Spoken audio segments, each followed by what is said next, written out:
Hi there, students. Okay, a viper in one's bosom. A viper in my bosom.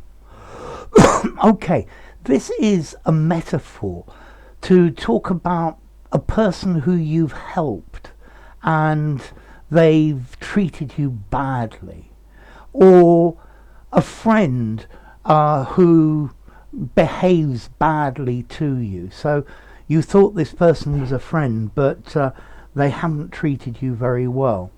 So, for example, this girl, she was homeless, so I gave her somewhere to live, so that she wasn't sleeping on the street.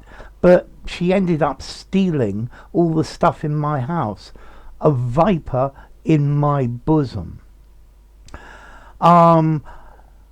Let's see, I got lots and lots of work from my friend John. I helped him get work and he got all sorts of different things. But then I discover he's telling everybody that I'm a rotten person and that you shouldn't trust me. A viper in my bosom. Yeah? Okay, so, my friend handed me into the police. He snitched on me. A viper in my bosom. He's not my friend at all.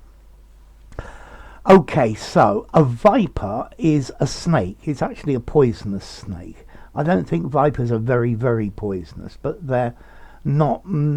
It's not good to be bitten by one. And then we have this word bosom. The bosom is the chest of the human. So he held the sleepy child to his bosom. Yeah, your bosom, your chest. A bosom can also be a woman's breasts.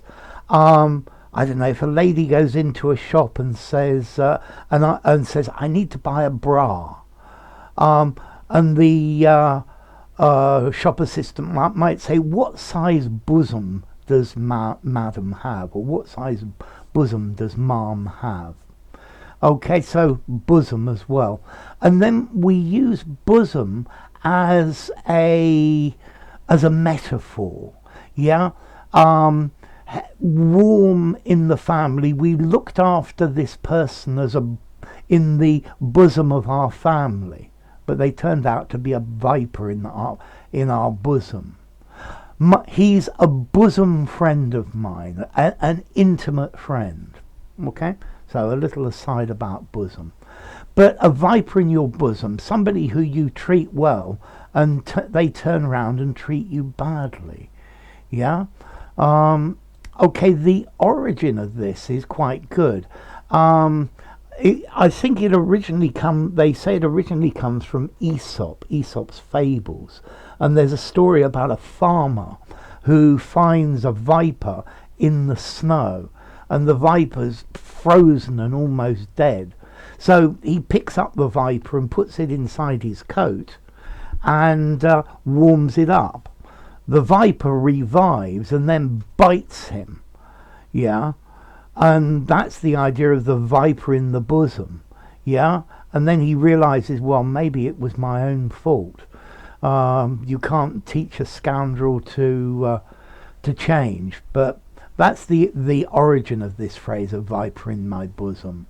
They looked after this dog that had been abandoned, and they gave it food, and then it ended up biting everybody in the house.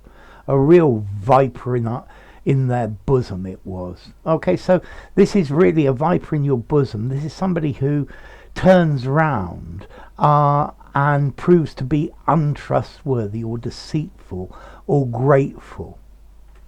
Notice you even actually have the phrase I'm going to sneeze. Sorry.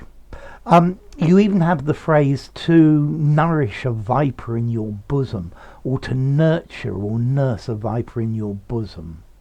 Yeah? Okay, so